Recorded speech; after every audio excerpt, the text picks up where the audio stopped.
Good morning, freelancers. Welcome to another Anthem video. I'm PTT, and today we're going to be going over all of the information that came out of last night's developer stream. Sorry it's a little bit later than normal, guys. I had to kind of go to bed extremely early last night. Parenting duties, daddy duties, all kind of had to come first. But yeah, that aside, let's just jump straight into it. We're going to start off by addressing the elephant in the room, and that is the change in release day and time for PC early access. So I will put up an image now from the BSN forums, links are in the video description to their social media, and it will actually showcase all of the launch times for your region. Now for everyone other than the Aussies, early access starts Friday 15th, and for us here in the UK it is 3 PM, so yeah. Look, I'm not entirely sure what's gone on with this and why it has actually changed, but yeah, it has, and we kind of just have to deal with it and move on. Talking of moving on, let's go on to some more positive talk now, shall we? Let's go over all the way of life changes that will be coming on the 15th and the 22nd in the form of day 1 and technically day 2 on the 22nd, you know, for the launch of everyone, patches that will be coming out. We'll start at the beginning of the stream and we're going to kind of work through them in order. So up first we have Fort Tarsus sprint speed. We all know that Fort Tarsus was a bit of a pain to navigate in the demo because the movement was so staggeringly slow, but the devs have listened to the feedback and increased the movement speed, and now going from one end of the Tarsus to the other should take nowhere near as long, hopefully.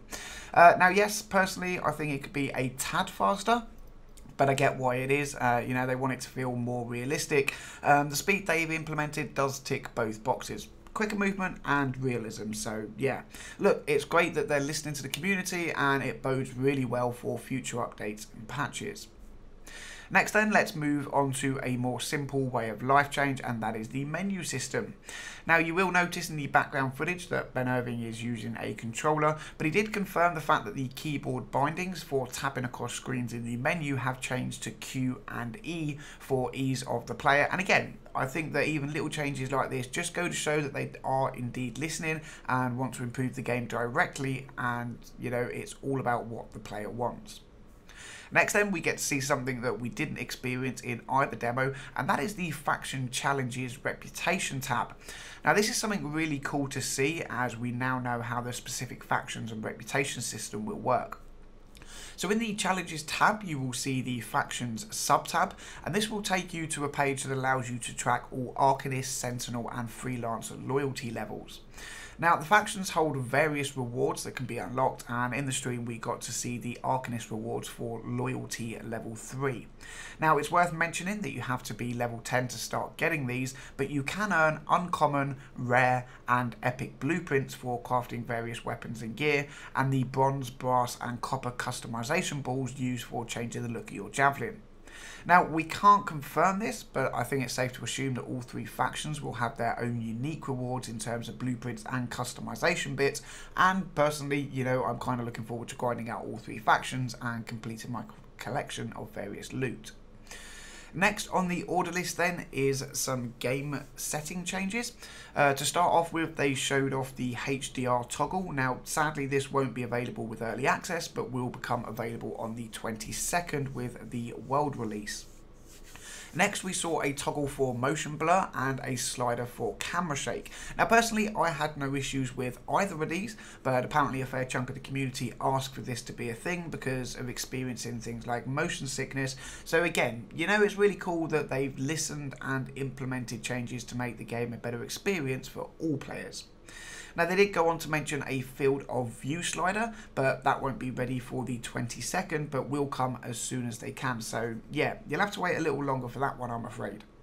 Now that wraps up all the talk on settings at this point. Let's move on to the Tarsus deployment menu because, well, that's in a drastic overhaul since the demo. So now when jumping into your javelin, you are greeted with this initial screen that allows you to pick exactly what activity you want to take part in. When you've selected the activity, you will then go back to the normal system that we experienced in the demo, where you can change difficulty, invite friends, use consumables and stuff like that, before then finally launching the selected activity. Now this won't be in game on the 15th, but will be a part of the 22nd update. Yeah, I think it's a great addition that will just make navigating the menus a little bit easier for all players. So again, hats off to the dev team for listening to player feedback and acting on it so quickly.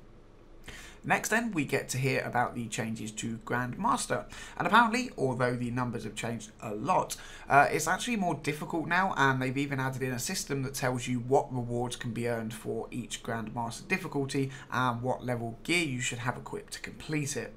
The aim here, from what I understand, is to make the Grandmaster difficulties a little bit easier to understand, but still keep the extremely challenging content for those who wish to push themselves and their builds to the max.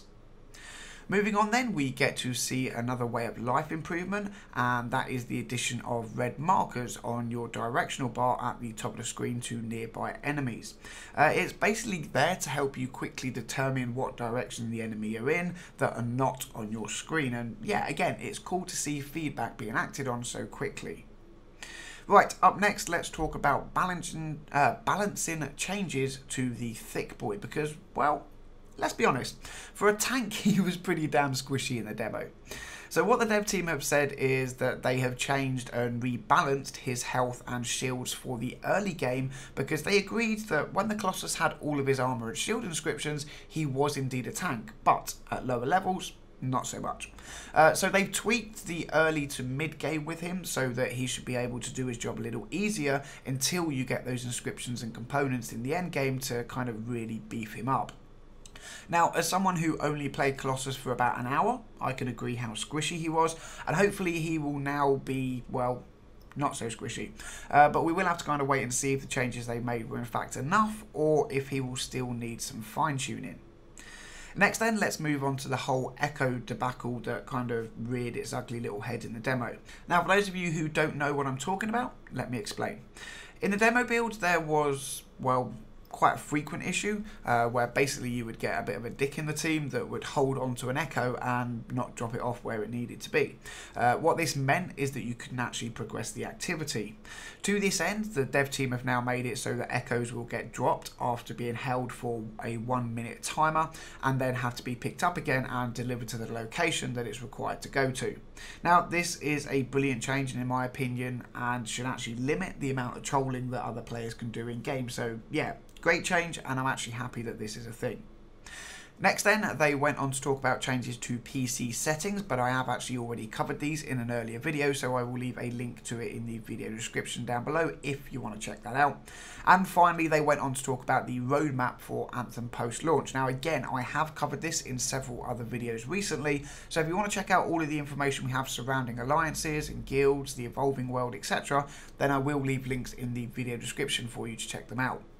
But for now, guys, that's about going to wrap up the video. It's been a crazy few days for sure, but I can't wait to get grinding tomorrow and jump back into my beloved Storm. Now, friendly reminder that I will be live on Twitch with Anthem Universe tomorrow afternoon from about 2:30 PM. Links are in the video description. If you're free, make sure to come say hi. You know, it would be cool to see some of you guys in chat. A massive shout out to our newest Patreon, Snake4000. Thank you very much, dude. I appreciate the support. And as always, guys, let me take a moment to thank you for taking the time to watch the video. You guys have a great day, and yeah, hopefully I will see you all in stream tomorrow. But if not, I will catch you all in the next video. See you soon.